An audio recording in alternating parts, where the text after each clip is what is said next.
Buenos días.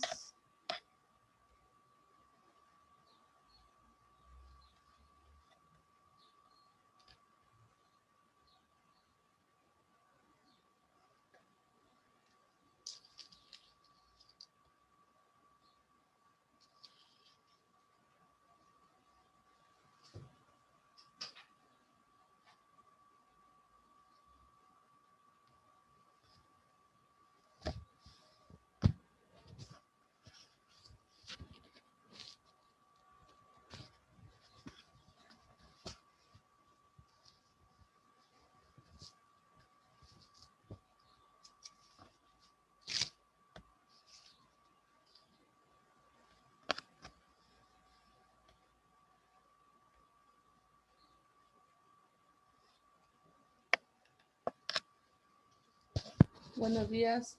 Les recuerdo, por favor, que anoten presente en el chat, por favor.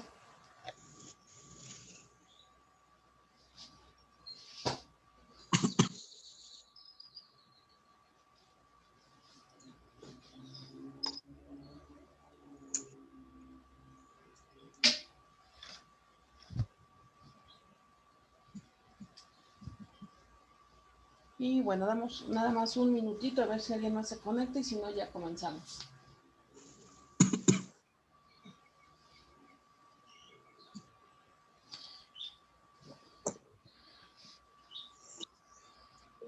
Profe, buenos días. ¿Qué tal, Sarita? Buenos días. Ya puse aquí presente, pero ahora no sé cómo se envíe. Pues yo creo que con un enter. ¿Perdón? Yo creo que con enter, ¿no? ¿Ah, sí? Ah, ok. A ver.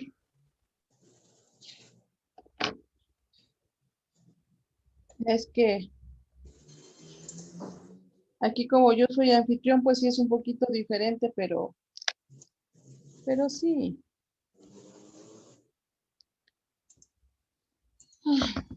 A ver, bueno, vamos comenzando el día de hoy. Pues vamos a continuar con esta época tan complicada que fue la segunda mitad, perdón, la primera mitad del siglo XIX, ya como vimos desde la clase pasada, inclusive desde la antepasada, cuando tuvieron el examen, pues nos dábamos cuenta que pues el país, aunque teóricamente ya había terminado la guerra de independencia, pues todavía estaba sumamente convulsionado, ¿no? Hay muchas situaciones que, lejos de darle la estabilidad, pues más bien le dan una gran inestabilidad. Y esto pues va a traer como consecuencia, decíamos la vez pasada, pues una fragmentación en cuanto a la ideología del país. Aquí el periodo que vamos a abarcar el día de hoy, pues continúa siendo desde el surgimiento de la nación ya como país y pues hasta básicamente lo que son las leyes de reforma. Entonces hay que ir identificando pues estos puntos, ¿no? El tema de hoy, bueno, de hecho son dos subtemas, tiene que ver con cómo se buscaron estrategias para ir unificando toda esa gran cantidad de leyes que fueron surgiendo a lo largo de estas décadas. Unificar leyes ya lo habíamos visto inclusive desde la primera sesión, desde la primera clase de esta materia, cuando decíamos que en la misma España, ¿verdad? Antes de la llegada de Colón, pues se habían hecho intentos por unificar todas las leyes que habían surgido a lo largo de la Edad Media. Aquí la cuestión pues es poder tener control sobre todos estos pronunciamientos, edictos, reformas y tener códigos. En el caso ya específico de nuestro país, aquí en el siglo XIX, Recordaremos que, por ejemplo, en el caso de los que tenían una tendencia federal, pues la van a ver un poco más difícil porque se les está reconociendo una personalidad a los estados, se les está reconociendo la capacidad de generar sus propias leyes y entonces pues esto hace que se tengan que recoger los códigos de cada uno de estos estados y de estos territorios. No así, por ejemplo, en el caso de los centralistas, porque bueno, pues precisamente la cuestión es que a partir de ellos pues va a emanar el poder. Recordemos esto que decíamos del supremo poder que van a generar ellos, los centralistas, ¿no? Bueno, habíamos hablado de que al inicio de la independencia, pues el primer líder político va a ser Agustín de Iturbide, quien va a ser nombrado. Fíjense que muchos documentos, algunos libros de historia, pues hablan de que él se autoproclama, ¿no? Hay documentos que señalan que finalmente él va a ser nombrado emperador eh, a partir de un, de un grupo, de una regencia, de un grupo de personas, pues sí, también notables, eso habría que señalarlo, pero tampoco es entonces como se señala una autoproclamación. Finalmente, pues él va a ser eh, elegido para, para este cargo por algunas personas solamente, pero bueno, pues está un poco lejos de esta cuestión, ¿no? De que se autoproclama. Um, el problema viene cuando él decide, ya estando en el poder, pues decide disolver el Congreso Constituyente que tenía como principal tarea precisamente esa, elaborar una constitución. Esto obviamente no le va a gustar a los centralistas, a los federalistas, y es entonces en ese momento en donde pues va a ser destituido de ese cargo. Tiene que salir del país. Eh, Se dice que se va a Inglaterra y ahí en Inglaterra él escucha que hay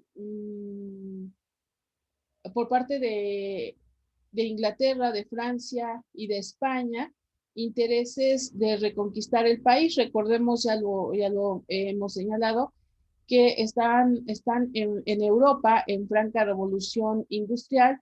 Entonces esto trae la necesidad de abrir, de expandir mercados, de buscar materiales también, de buscar materia prima. Y pues estos países europeos ponen sus ojos precisamente en Latinoamérica.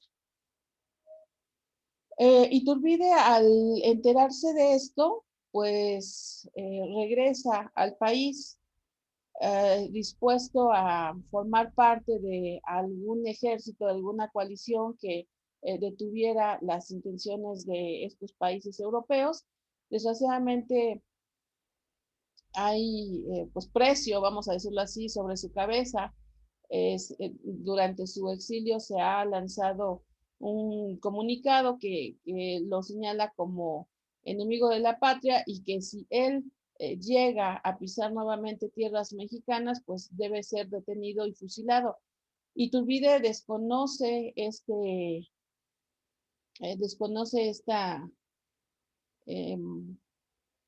esta ley, esta situación y regresa a México y pues más pronto de lo que pisa tierra mexicana, pues es precisamente detenido y fusilado sin la posibilidad de un juicio, sin la posibilidad de alguna manera de defenderse y sobre todo de hablar de las nuevas que trae de allá de Europa, ¿no? Que bueno, pues esto va a ser un común en la historia del país durante los siguientes años, ¿no? Empezar a eliminar a las personas que de alguna manera pues fueron importantes en la vida de la nación. Pero bueno, les decía yo la semana pasada, vamos a tener periodos, bueno, después de que Iturbide es destituido, se van de acuerdo a esta constitución de 1824, se convocan a elecciones y va a surgir como presidente Guadalupe Victoria y Vicente, no es,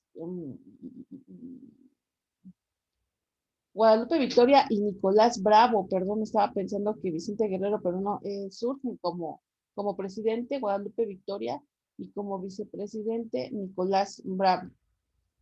En esos momentos, pues, de acuerdo a estas elecciones y debido también a las ideas de estos personajes, pues la constitución que va a estar activa es la constitución de 1824, que habíamos comentado, va a sufrir algunas modificaciones, va a estar vigente, pero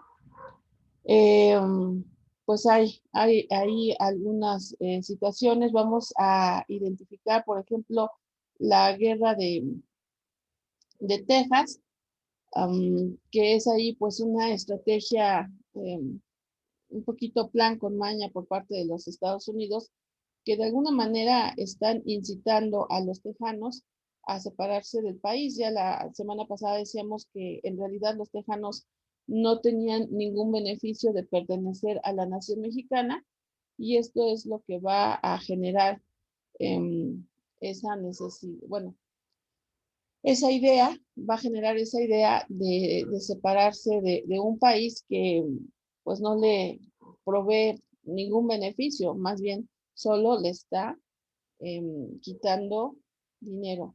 Entonces, después de una serie de situaciones bélicas, perdón, hacia 1836 se van a firmar los llamados tratados de Velasco. Esto lo menciono, es muy importante y sobre todo también la fecha 1836, para identificar que, bueno, pues de acuerdo a lo que vemos aquí en la pantalla, pues estamos en un periodo donde los conservadores tienen las riendas del país. Con esto realmente no quiero echar la culpa a los conservadores de haber perdido, a los centralistas, perdón, a los centralistas de haber perdido el país, bueno, esa parte del país.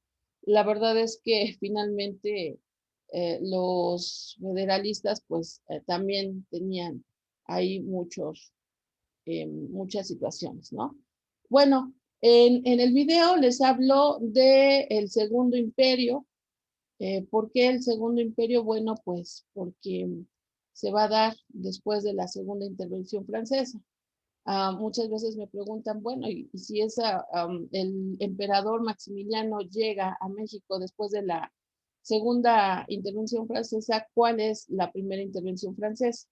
Bueno, tal vez ustedes recuerden que hacia 1838, México, nuestro país, va a sufrir una agresión por parte de Francia, que se va a conocer como Guerra de los Pasteles.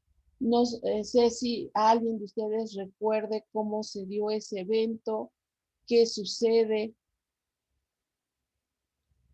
o qué es lo que recuerdan o saben de esa Guerra de los Pasteles. No, en lo personal no, profe, pero dice que es que en 1838. Uh-huh. Sí, sí sé de esa, pero no lo recuerdo. No recuerdo. ¿Los demás qué me dicen?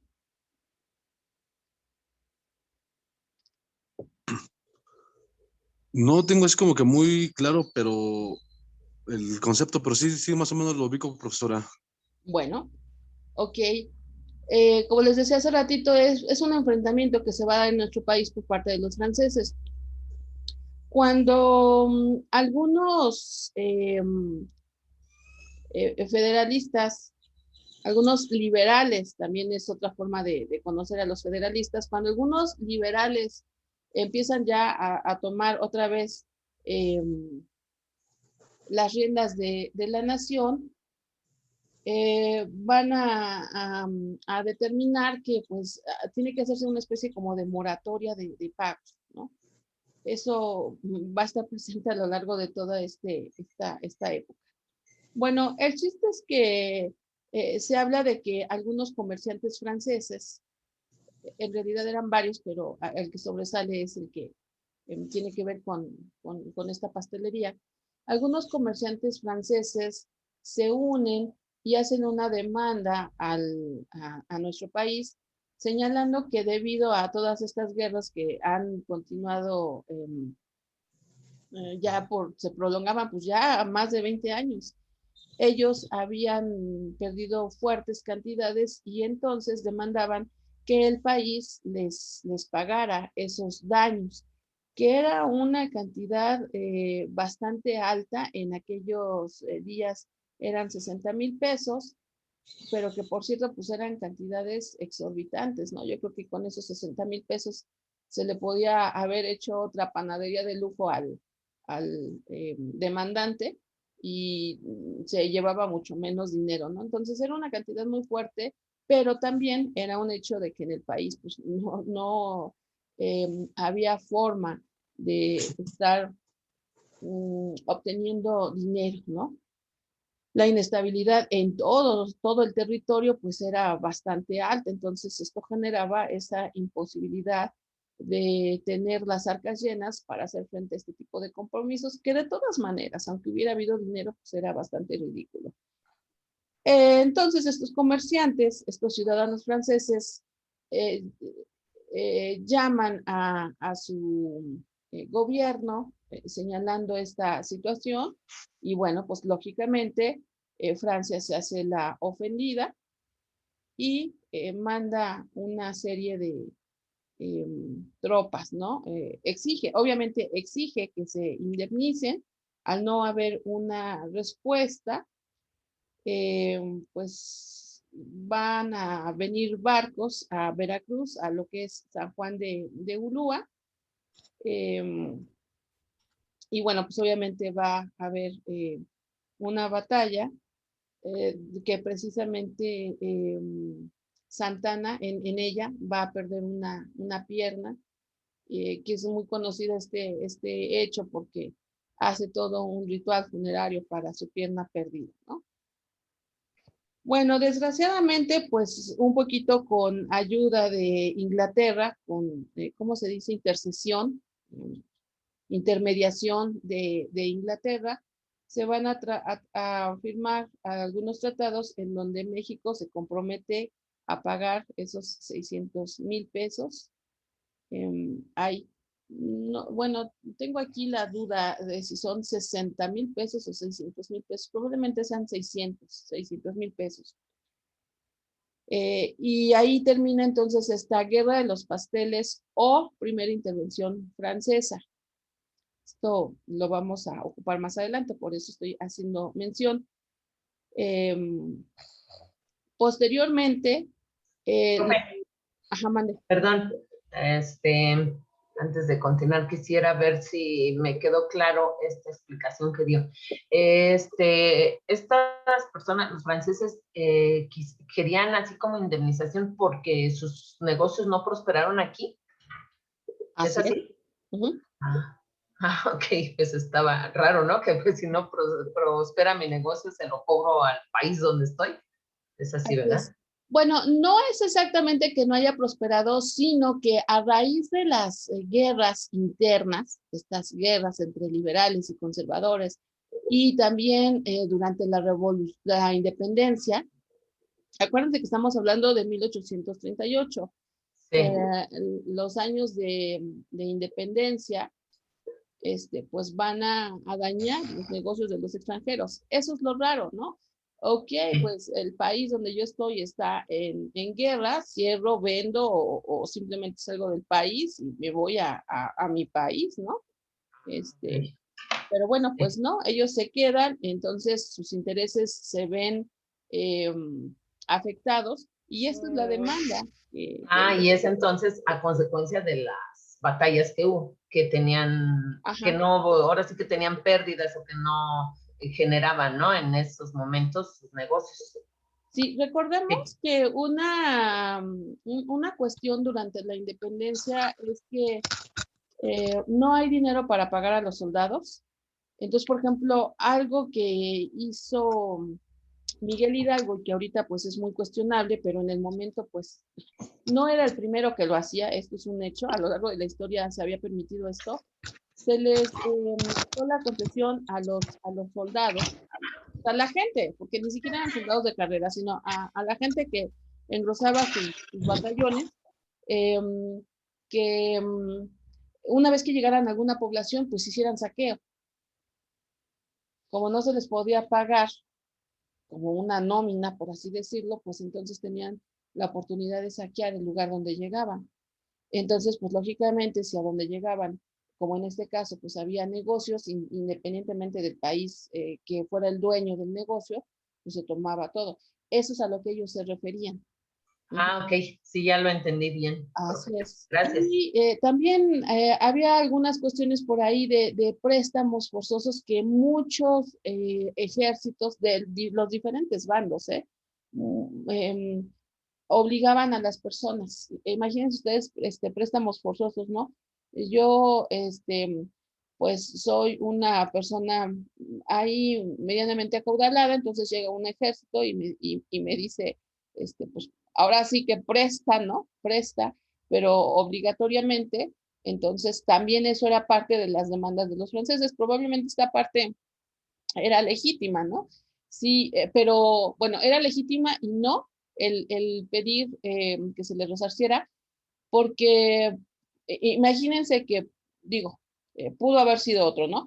Pero que llegaran los centralistas y que se apoderaran de parte del patrimonio de una persona determinada, porque decía son préstamos, así se les llamaba, préstamos forzosos. Y pasaban los años y entonces ahora en el poder, cuando sucede esto de la guerra de los pasteles, pues entonces ahora a este nuevo gobierno yo le exijo que me pague lo que el gobierno anterior me quitó, ¿no? O lo que la fuerza gubernativa anterior me quitó. Entonces, imagínense, pues, yo no puedo hacerme cargo de lo que haya perdido, vendido, o no sé, mi hermano, ¿no? O mi padre, o sea, no, yo me puedo hacer, o yo me debo de hacer responsable de lo que yo, pido, de lo que yo solicito, pero no de lo que hayan solicitado los demás. Y ellos, los franceses, pues estaban con esta situación, de que pues a ellos no les importaba cuál era el gobierno que les había obligado a hacer estos préstamos forzosos, el gobierno en ese momento, que era centralista, pues tenía que cubrir esos préstamos forzosos, ¿no? Ya para 1843, dijimos que van a tomar las riendas del país. Nuevamente, los centralistas van a instituir las bases orgánicas, precisamente de 1843. Un poco después viene la guerra con Estados Unidos, una guerra que se va a dar entre 1846 y 1848, básicamente por la situación de que hasta ese momento nuestro país no había reconocido la independencia de Texas. Los tejanos se nombraron independientes ya desde hacía muchos años atrás. Pero como siempre sucede, una cosa es que yo me nombre independiente y otra cosa es que las demás naciones los reconozcan como independientes. Desgraciadamente, en el mundo real, así es. Ningún país se puede proclamar independiente y tener como ese estatus, mientras, sobre todo, los países más poderosos y sobre todo si en algún momento fueron colonia de algún país poderoso, reconozca esta independencia. Entonces, en México, que era el país originario donde pertenecía Texas, pues no había reconocido esta independencia, pero los Estados Unidos sí. aunque aparentemente mantienen una especie como de neutralidad, la verdad es que finalmente están arengando, es decir, están incitando a los tejanos para que se consolide ya esa independencia, porque bueno, Estados Unidos jamás, como se dice comúnmente, ha dado paso sin guarache. El interés de Estados Unidos en que Texas alcanzara ya definitiva, total y legalmente su independencia, pues era poder anexarse ese pequeño territorio. Entonces se llevan ahí algunas negociaciones entre México y el gobierno de Texas. No se llega realmente a ningún acuerdo. Inicia una guerra donde pues desgraciadamente a México no le va muy bien. Estados Unidos obviamente pues ahí netamente está metiendo la cuchara. Entonces van a entrar tropas norteamericanas al país. Van a ir avanzando hacia el centro y es el momento, acuérdense que estamos hablando de 1846. Entonces, las tropas norteamericanas van entrando. Aquí el encargado del gobierno en ese momento es Santa Anna. En el video les comento que Santana fue 11 veces presidente del país, pero sin embargo, a diferencia de Porfirio Díaz, quien estuvo, si no mal recuerdo, 36 años, o una cosa así, pero fue bastante tiempo, prácticamente de manera ininterrumpida. Santana no. Santana estuvo 11 veces en el poder, porque muchas de estas ocasiones, estando como presidente, eh, le gustaba hacerle al cuento. Como presidente dejaba en el poder al vicepresidente o a la segunda figura que estuviera con él y se iba, ¿no? Se iba a la guerra y regresaba y ya tomaba el poder.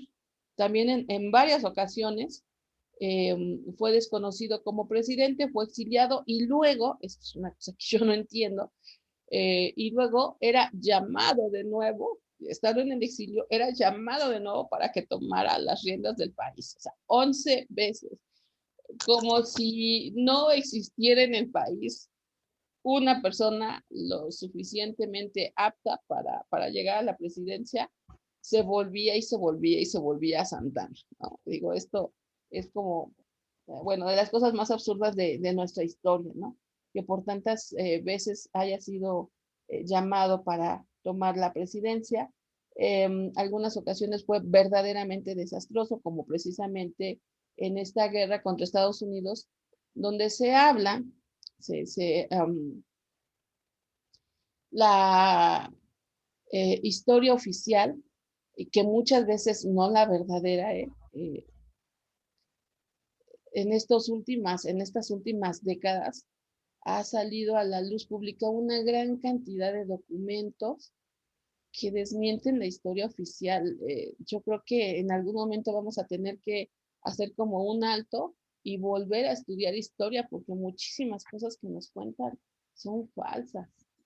El discurso oficial de los gobiernos por muchos sexenios nos ha manejado muchas mentiras para crear sentimientos nacionalistas, que en realidad no lo sé por qué, porque a final de cuentas la historia como es nos puede generar un sentimiento nacionalista, patriota, pero bueno. Entonces aquí en este caso, eh, la historia oficial señala que Santana en un momento determinado tiene una entrevista con un general norteamericano, quien le dice que Estados Unidos le va a proporcionar una fuerte cantidad si está en paz, si no enfrenta a sus ejércitos con los ejércitos norteamericanos y que esto conlleve pues ya a la independencia de Texas. Hay una batalla que se conoce, si no mal recuerdo, como la batalla del Álamo. Se me va ahorita el nombre, pero creo que sí es la del Álamo, en donde se dice que Santana estaba en mejores condiciones que el ejército norteamericano, pero que él simplemente se sentó en el lugar donde estaba y dejó que los norteamericanos siguieran avanzando y pues obviamente entonces el ejército mexicano pierde esa batalla. Entonces, digo, la pierde porque Santana pues no hace absolutamente nada, ¿no? Se firman los tratados de Guadalupe Hidalgo en 1848, con lo cual, pues desgraciadamente se reconoce la pérdida de ese gran extenso territorio de nuestro país. En ese momento va a surgir lo que se conoce como la revolución de Ayutla, que va a ir más o menos, bueno, va a durar más o menos un año, de 1854 a 1855, en donde los federales van a tomar nuevamente las riendas del país. Santana es rechazado y eh, tiene que dejar el poder y entonces se nombra eh, a dos personajes, Juan N. Álvarez e Ignacio Comonfort, para de alguna manera pues estar frente del gobierno mientras se llevan a cabo algunas elecciones. Entonces, a esto se le conoce como la Revolución de Ayutla, insisto, de 1854 a 1855. Es aquí donde comienza ya, digamos, una nueva época, un nuevo periodo en el país, en donde ahora sí los liberales o federalistas. Buen día. Por ahí Ah, con un no. micrófono abierto, por favor, ojalá y No. lo cierren, los tienes, pero cierres su micrófono. No, está bien. Sí. Bien, entonces les decía, estamos por entrar entonces a la época ya fuerte del liberalismo mexicano, en donde personajes obviamente como Benito Juárez, Melchor Ocampo, Ponciano Arriaga, Guillermo Prieto, hablaba ahorita de Comonfort, a menos en este primer momento Comonfort también, pues van a ser liberales o federalistas muy reconocidos y conforme ellos van tomando el poder, eh, pues van a afianzar ya esta constitución, bueno, van a afianzar las constituciones federalistas anteriores y todo esto va a desembocar en la constitución de 1857. Viene entonces la segunda intervención francesa cuando Benito Juárez, después de convocarse a elecciones, resulta el Profesora, presidente. Mande, buenos días. buenos días. Ahorita que está, bueno, que ha estado platicando Ujú. de lo que hacían antes los soldados que no tenían sueldo, que podían saquear y eso. Bueno, aquí nosotros lo llamamos o se conoce comúnmente pues como botín de guerra, Ujú. ¿verdad? Entrar y saquear por lo que usted decía de que no tenían sueldo. Se supone que ellos podían llegar a una X lugar y poder pedir alojo o pedir que se quedaran ahí, ¿no? Por ejemplo, Yo creo que más bien como exigir, ¿no? cuestiones de la guerra, Ujú. ajá. En ese entonces, pues así se le llamaba, bueno, y se le sigue llamando, porque si estamos en guerra, cualquier casa o lugar donde haya gente es alojamiento para los soldados. Para los soldados. Ajá, nosotros lo conocemos como botín de guerra, De llegar guerra. y agarrar y vámonos, ¿verdad? Eso, lo que estaba diciendo también de Santana, cuando hizo Santana pues sus cosas, porque tenemos entendido, o yo al menos sé, Ujú, que cuando los Estados Unidos le ofreció dinero a Santana, ujú. también fue porque vendió parte de México. Sí, sí, sí, sí, por eso les decía, ¿no? Tú te Ajá, quedas ahí sentado sin hacer nada, ajá, nosotros tomamos el territorio, proclamamos la victoria, te damos un dinerito sí, y pues todos contentos, ¿no? Porque además se supone que los tejanos, pues es lo que querían. sí, O sea, no es lo que sí, le convenía más al territorio, a México, no es lo que le a convenía a México, México, ¿no? pero es lo que Ajá, los tejanos querían y también lo que Estados Unidos quería. y por eso fue que Santana se calmó, o sea, por eso dijo, bueno, vamos a dejarlo así, yo ya tengo mi dinerito, les vendo Texas y hagamos de cuenta que no pasó nada. Y cuando lo quitaron del poder, como usted lo comentaba, fue 11 veces presidente de México, Ujú, pero en las batallas que él tuvo, en la guerra, bueno, cuando él se iba a la batalla, ujú, también fue cuando perdió una pierna. ujú. Entonces él ya no podía ser Gran cosa. personal activo, o sea, él ya no podía hacer nada. Entonces ahí fue donde él dijo, bueno, pues ya no puedo hacer nada, los americanos me están ofreciendo dinero, pues vamos a hacer de cuenta que ya no puedo, que ya no se puede hacer nada y que ellos entren, pero yo ya tengo mi propio dinero. Claro. Les digo, esto hay que tomarlo como un poquito como con pinzas, porque yo les decía, los estudios de los últimos 20 años, de veras que han ido demostrando muchas cosas en donde pues se cae este telón de situaciones eh, que pues desde siempre, toda la vida, los libros de texto han manejado. Y no me digan más los libros de texto gratuito, ¿no? Todavía más participan en esa situación. Habría que hacer o habría que esperar un análisis más objetivo de la figura de Santana y ver hasta dónde, por ejemplo, era esto cierto, ¿no? Pero como les decía, la historia oficial al menos así lo maneja. Lo que sí es un hecho indiscutible, pues es que el país deja de tener este extenso territorio, más algunos territorios como por ejemplo la California, que no se peleó por la California, pero pues tuvimos que hacer, el país tuvo que hacer una venta pues prácticamente forzosa, ¿no? Una venta que se dice que por una bicoca, ¿no? Por una cantidad muy mínima. Y que a la larga, pues esto nos va a costar muchísimo porque el territorio californiano es un territorio de muchas, muchas, muchas riquezas naturales. ¿Sí?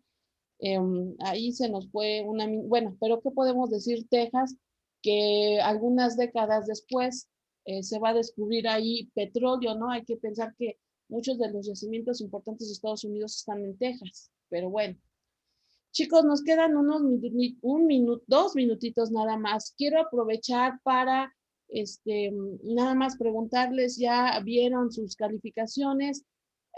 ¿Alguien tiene duda? A ver, rápidamente nada más les comento, pues no hay mucha ciencia sobre el porcentaje. A ver, déjenme abrirlo, bueno, déjenme ver. En la primera parte ¿cómo se dice? En la primera parte de la materia, ¿qué? Tuvimos tres, tareas. tres tareas, ¿verdad? Nada más. Sí. Entonces, allí el examen vale 40%. Pues esto quiere decir que si ustedes sacaron 10, pues ya tienen ahí 4 puntos, ¿no? 4 puntos. Y son 3 tareas, cada tarea vale 2 puntos. Entonces, pues, Ya sería el 10. ajá, ¿le escuchó? Digo, ya sería el 10, ¿no? Así es, así es. General. ¿Y dónde lo podemos ver, profe? Porque yo no las tengo. Se las acabo de mandar al grupo. Ok. No lo he visto. Se Sí. las acabo de mandar al grupo. La calificación de cada examen, pues yo en su momento, sobre todo de los primeros que fueron en Excel, yo se los mandé. Más o menos acuérdense que son 10 preguntas, entonces cada pregunta, por así decirlo, pues vale dos puntos. Si nos vamos en una escala de 100, el examen vale 40 puntos, cada examen vale 20 puntos, cada pregunta vale 2 puntos. Entonces creo que ahí la escala está muy sencilla. En el caso del segundo periodo, la modifiqué ligeramente porque allí el examen tiene un valor de 20 puntos porque hicieron 4 cuestionarios.